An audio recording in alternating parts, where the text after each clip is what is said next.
All right, guys, Shibaura SD2243.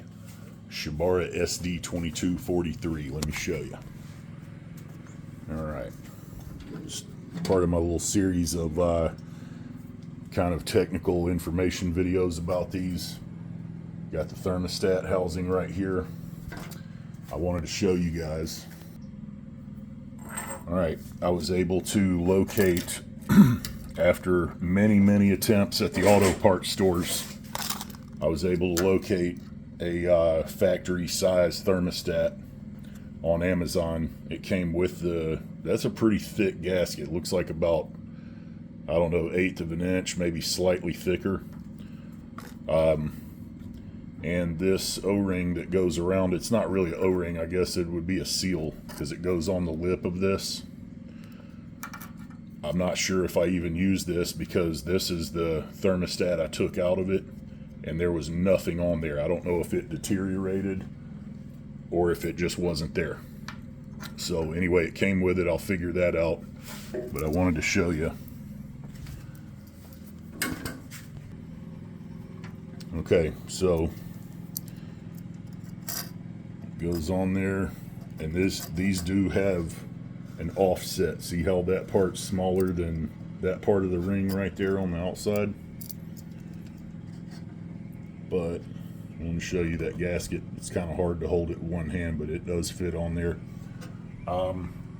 Just so happens that when I took the housing off, or the intake neck, both bolts snapped off in there. You know, go figure, 40-year-old machine, but I was able to get this one out by welding a nut on it. This one I'm still working on. I welded 3 or 4 nuts on there and it wouldn't come out, so I had to drill it. Still working on it. Oh, side note, right here you can see sort of that there's a hole in that outlet right there, or that barb. I'm gonna probably end up unbolting this housing and seeing if I can weld that, or at least epoxy it or something. But anyway, so here is my intake neck, I think you call it. It goes on the thermostat housing, and this thing is rough, man. This is like, I guess they just never changed the coolant, and to my knowledge, coolant gets acidic if you let it sit in there too long, you know, and don't change it at least, I don't know, maybe every 5 years or so. But this is what I got to work with. I went to every auto parts store within, I don't know, every one in my town, and tried to match up a coolant neck, and I couldn't do it. So anyway, again, this gasket fits on there just fine. It does have a little groove right here, and this thing fits right on there. But again, I'll have to figure out, I'll have to figure out if this goes on there or not. This thing may fit a dozen other tractors, I have no idea. But again, there is an offset because I guess this neck, or intake neck, has a little bit of an offset.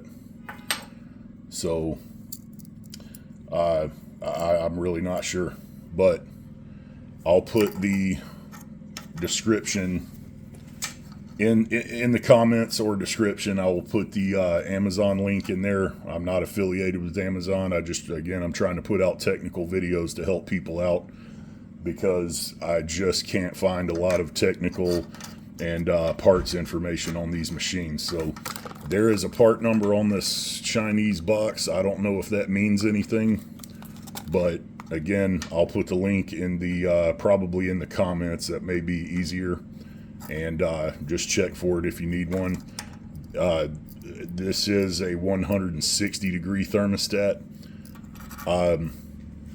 I don't know if this thing's supposed to run at 190 or 200 or 210 or 165. I have no idea. So I figure I'm in Houston, and the heat we have here is unbelievable in the summertime. So I figured, 160 degrees probably won't hurt it. We'll see. But that is the correct one. So anyway, y'all stay tuned. I've got a lot more to come. I'm going to be doing a series of just kind of technical information, parts numbers, information type video, what fits, what doesn't, that sort of thing. I'm going to try to do as many of those videos as I can to help people out because I couldn't find a lot of them. Anyway, thanks for watching. See y'all on the next one.